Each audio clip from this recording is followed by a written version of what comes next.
Pemandangan pertama yang langsung menarik perhatian adalah Ko Atek yang tampak selalu sibuk dengan adonan cakwe dan kue bantal.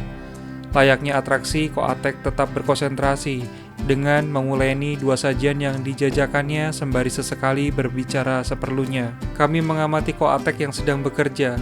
Rasa menyenangkan dengan gerak lincah sasetnya untuk memipihkan adonan.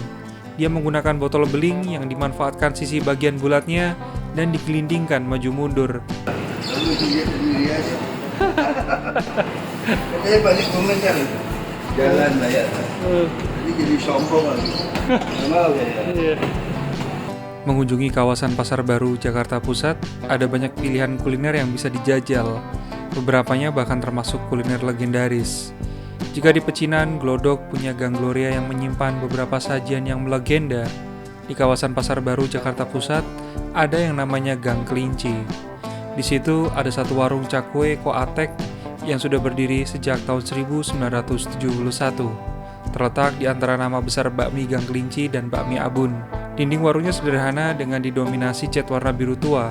Pemandangan pertama yang langsung menarik perhatian adalah Ko Atek yang tampak selalu sibuk dengan adonan cakwe dan kue bantal. Layaknya atraksi, Ko Atek tetap berkonsentrasi dengan menguleni dua sajian yang dijajakannya sembari sesekali berbicara seperlunya. Tiap hari pesanan banyak gitu kok? Enggak, hari-hari liburan ya. Hari libur? Hari biasa enggak. Oke. Sementara istrinya bertugas mengatur ritme pengunjung yang mengantri untuk membeli, sekaligus menjadi kasir dalam setiap transaksi. Di sudut lain, satu pekerja yang khusyuk menggoreng adonan dalam panci besar berisi minyak panas, dengan asap yang mengepul memenuhi ruangan dan menguar. Jika berkunjung ke sini, jangan dibayangkan dengan memesan langsung dibungkus dan kemudian membayar. Buang jauh-jauh anggapan demikian, karena pesanan bisa diambil minimal setengah jam kemudian, terlebih jika di akhir pekan ketika banyak pengunjung. Pesanan bisa selesai dalam waktu 1 jam atau bahkan lebih. Dari jam 11 sekarang jam berapa tuh mas? Kurang 15. Oh, udah 2 jam ya mas? Iya. Masih. Paling lama pernah ada yang ngantri berapa jam tuh kok?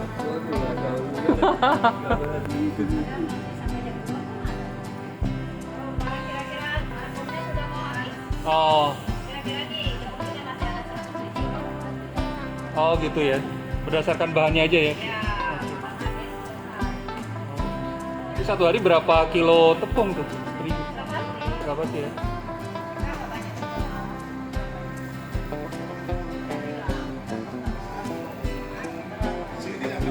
Iya.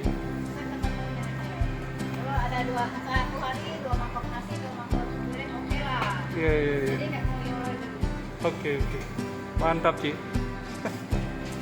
Ada dikit-dikit di rumah ada. Ada. Kalau ada dikit-dikitnya nama. Ritmenya adalah saat datang, pesan berapa banyak yang diinginkan beserta nama pemesan. Istri Ko Atek akan sabar mencatatnya.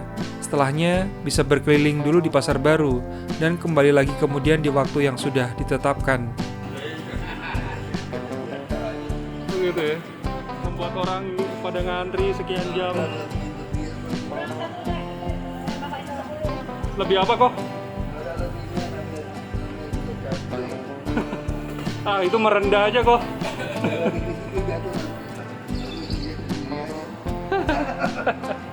Katanya banyak komentar. Jalan lah ya. Jadi sombong lagi. Nggak mau ya. Di dinding warung terpampang keterangan yang menunjukkan bahwa cakwe Ko Atek adalah salah satu dari top 10 most wanted food in Jakarta, dengan beberapa larik paragraf sebagai keterangannya. Di sampingnya, tampak beberapa foto Ko Atek yang dipigura sedang berlibur ke beberapa negara dan berpose di depan patung Bruce Lee yang mungkin menjadi idolanya. Ko Atek seolah ingin menegaskan, dengan perantara cakwe dan kue bantal bisa mengantar dirinya berkeliling dunia. Kami mengamati Ko Atek yang sedang bekerja. Terasa menyenangkan dengan gerak lincah sasetnya untuk memipihkan adonan. Dia menggunakan botol beling yang dimanfaatkan sisi bagian bulatnya dan digelindingkan maju mundur. Di ruangan warungnya pun tidak banyak diisi barang yang memang tidak diperlukan, sebab mejanya hanya diperuntukkan sebagai wahana menguleni adonan dan terdapat satu wadah dari anyaman bambu yang digunakan untuk menampung cakwe dan kue bantal untuk ditiriskan, dan kemudian ditutup dengan kain putih untuk melindunginya dari debu. Di sini juga bukan tipikal warung yang disediakan kursi untuk pengunjung duduk yang diperuntukkan saat menyantap hidangan. Semua yang dipesan akan dibungkus dan terserah akan dimakan di mana. Konon, cakwe koatek akan tetap renyah meskipun dikonsumsi beberapa jam setelah digoreng. Alasannya, karena minyak yang digunakan untuk menggorengnya menggunakan minyak kelapa murni dan bukan minyak kelapa sawit. Setelah kami memesan sekian jam lalu dan kemudian mengambil beberapa cakwe dan kue bantalnya, tidak perlu pikir panjang untuk langsung memakannya saat masih terasa hangat. Cakwenya berukuran besar, namun teksturnya ringan dan tidak tebal, sehingga tidak memerlukan usaha berlebih dalam menggigitnya. Ketika mengunyahnya, bagian luarnya terasa garing, namun di bagian dalamnya ada sedikit sensasi kenyal. Saat merasakannya lebih dalam dan kemudian menelannya, adonannya pun terasa tidak anyep. Jangan lupa untuk kemudian membubuhkan sambal cairnya yang terasa segar dan seimbang dengan rasa asam manis. Mari makan, rasakan, dengarkan, dan ceritakan.